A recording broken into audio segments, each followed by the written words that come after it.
जीवन में भय किसने नहीं देखा। मृत्यु का भय, अपनों के चले जाने का भय, असफलता का भय, हिंसा का भय।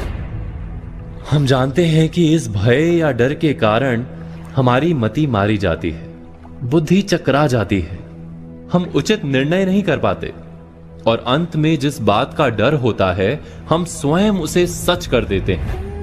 हम जीवन भर भय या डर से लड़ते रहते हैं, किंतु भय से छूटने का कोई उपाय नहीं मिलता। किंतु क्या हमने डर के विषय में विचार किया है?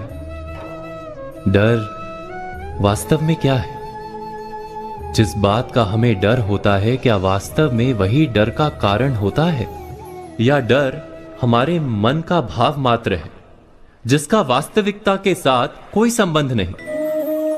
डर सदा ही भविष्य से लगता है, भविष्य में कुछ अनुचित या अघटित ना हो जाए, जीवन का स्वरूप कहीं बिगड़ ना जाए, यही होता है ना डर। और भविष्य तो सदा ही अनजान रहता है, इसलिए हम कभी वास्तव में डर से छूट ही नहीं पाते, कभी निर्भय हो ही नहीं पाते।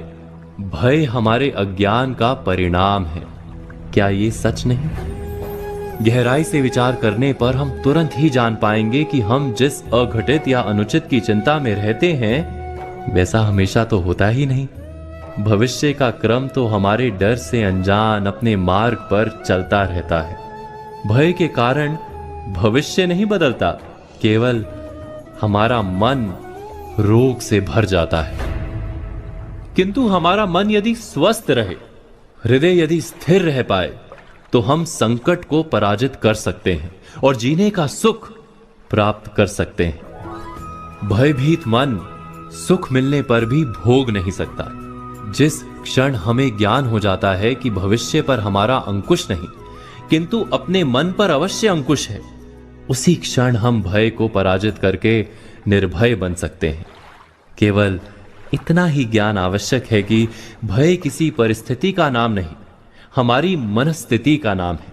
मन की दृष्टि में परिवर्तन करने से हम निर्भय हो जाते हैं। तो आज की बातों पर विचार कीजिए और आने वाले कल की प्रतीक्षा कीजिए।